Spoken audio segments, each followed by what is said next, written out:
ये घटना मेरे गांव की है।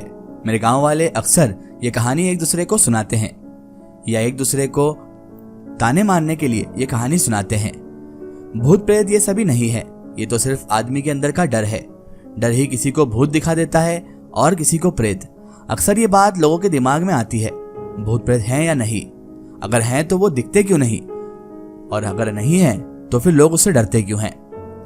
लोग कहते हैं कि कोई अपनी आयु पूरी किए बिना मर जाता है तो वो भूत बन जाता है, पर मुझे नहीं लगता कि भूत प्रेत या चुड़ैल होते होंगे। मैंने आज तक नहीं देखा है उन्हें, इस बात पर मेरा विश्वास भी नहीं है। पर गांव के लोग एक दूसरे को डराने के लिए भूत प्रेत की कहानी कहते रहते हैं। भूत प्रेत हैं या नहीं मुझे अब भी शक है, पर लोग कहते हैं कि मेरे गांव में एक भूतहा बगीचा था, जिस भूतहा बगीचे में रात के समय भूत नाचता था। लोग इस बात को मजाक मजाक में एक दूसरे के ऊपर टॉन मारते हैं, बोलते हैं कि तुम तो ओझा जी के जैसे हो। मेरी आज की कहानी भी एक ओझा जी के ऊपर ही है। मैं अपने गांव की सुनी सुनाई हुई बातें यहाँ आपको सुना रहा हूँ। शायद आपको भी यकीन हो जाएगा कि भूत प्रेत ये सब होते हैं या नहीं। सिर्फ आदमी के अंदर का डर है। कोई होगा जो भूत प्रेत पर विश्वास करता होगा, पर मैं नहीं। जिस चीज को आंख से देखा ही नहीं उस पर क्या विश्वास करना। बहरहाल मैं आपको आज अपने गांव की सुनी सुनाई कहानी सुना रहा हूँ, जिस पर अगर आपको यकीन हो तो यकीन कीजिएगा और नहीं हो तो मुझे बता दीजिएगा। बात बहुत पुरानी है। मेरे गांव में एक आम का बगीचा था, जिसे लोग भूतहा बगीचा कहा करते थे। जो भी रात के समय उस बगीचे में जाता तो उसे भूत दिखता, इसलिए कोई बगीचे में जाता ही नहीं था। नहीं पता ये लोगों का वहम मात्र था या फिर कोई वहां पर सच में भूत था। मेरे गांव में एक ओझा जी रहा करते थे। उनका काम लोगों के ऊपर से किसी आत्मा या भूत प्रेत का साया को हटाना था, और वो इस काम में बड़े माहिर भी थे, क्योंकि कई लोगों को उनसे फायदा भी पहुंचा था। गांव में अगर किसी को भी भूत पकड़ लेता तो ओझा जी भूत भगाने जाते। ओझा जी मंत्रों का उच्चारण करके भूत बाधा से मुक्ति दिलाते, पर हर दिन किसी को भूत थोड़ी ही ना पकड़ता है। समझ में नहीं आता कि ओझा जी की दुकान इतनी ज्यादा कैसे चलती थी। रोज कोई ना कोई उनके पास आया था भूत की कहानी लेकर। समझ में नहीं आता था कि ओझा जी भूत भगाते हैं या भूत को चिपकाते हैं।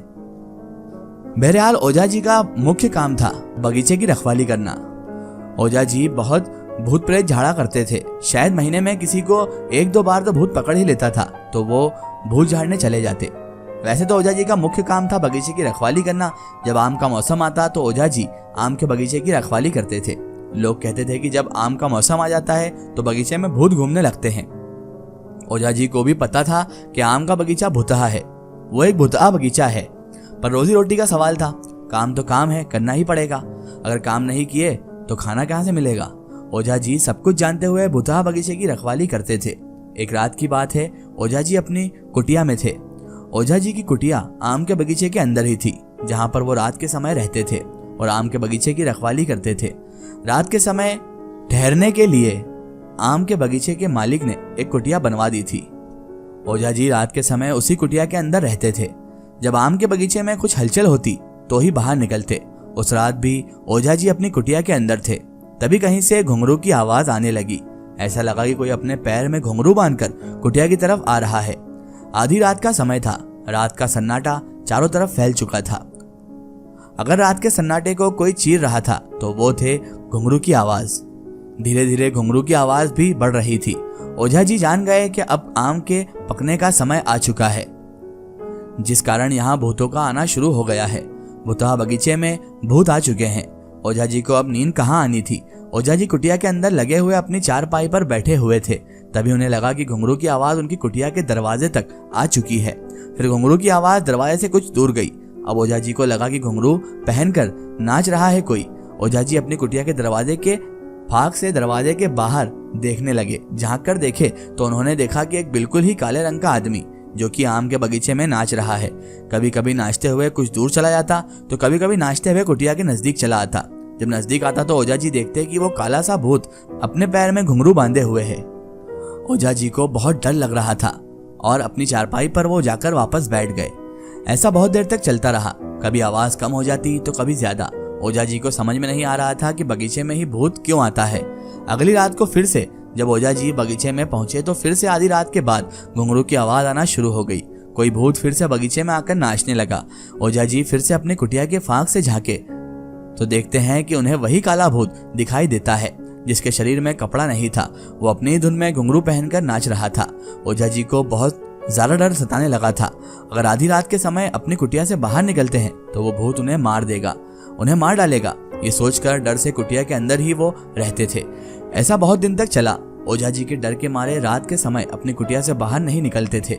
भूत का डर उन्हें दिमाग में समा चुका था। एक दिन ओझा जी सोचे कि आज तंत्र मंत्र का उपयोग करके भूत को भगाऊंगा। जब रात हुई तो ओझा जी फिर से बगीचे की रखवाली करने पहुंच गए। अपने तंत्र मंत्र का सामान भी ले गए। जब आधी रात हुई तो वो तंत्र मंत्र करने लगे। फिर से भूत आधी रात के समय आया और कुटिया के सामने नाचने लगा। ओझा जी कुटिया के अंदर मंत्रों का उच्चारण कर रहे थे, पर वो भूत भागा ही नहीं। उसे जिस समय जाना था ठीक अपने समय पर ही वहां से गया। ओझा जी के तंत्र मंत्र का उस पर कोई असर नहीं पड़ा और वो भूत रात भर वहां पर अपना तांडव करता रहा और नाचता रहा। ओझा जी सोचने लगे कि ये जरूर कोई खतरनाक भूत होगा जिस पर तंत्र मंत्र का असर नहीं हो रहा है। ओझा जी की लाख कोशिश करने के बाद भी भूत बगीचे से नहीं भागा।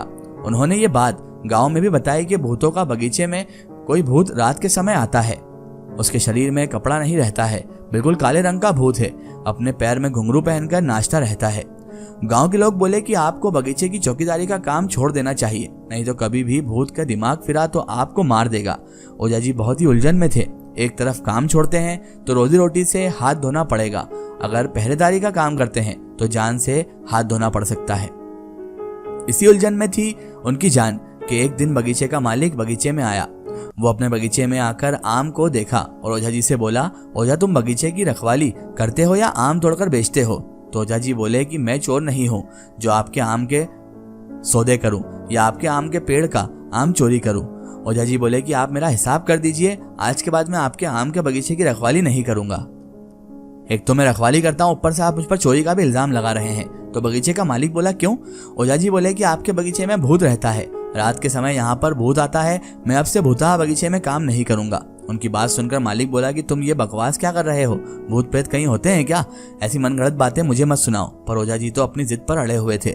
बगीचे के मालिक बोलने लगा कि ठीक है, आज फिर से तुम रात को बगीचे की रखवाली करो, मैं देखता हूँ कि यहाँ पर कैसा भूत है। ओझा जी फिर से रात के समय बगीचे की रखवाली करने लगे। आधी रात के बाद फिर से बगीचे में भूत आया। बगीचे का मालिक अपने साथ कुछ पहलवानों को रखा था जो कि बगीचे के चारों तरफ से उसे घेरे हुए थे। भूत आधी रात को आ चुका था। उन सभी ने देखा कि 4 लड़के गांव की तरफ से आए। एक लड़का अपने शरीर के सारे कपड़े उतार कर पायल पहन लिया।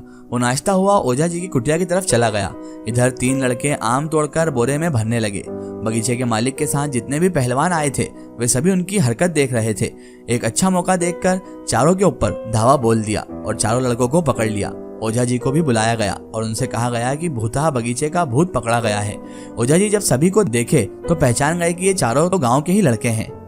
उस रात उनकी जमकर पिटाई भी हुई। सुबह पूरे गांव में इस बात का चर्चा फैल गया कि भूतहा बगीचे को भूत को पकड़ लिया गया है। भूत कोई और नहीं बल्कि गांव के ही 4 लड़के हैं। और फिर सब लोगों ने यकीन किया।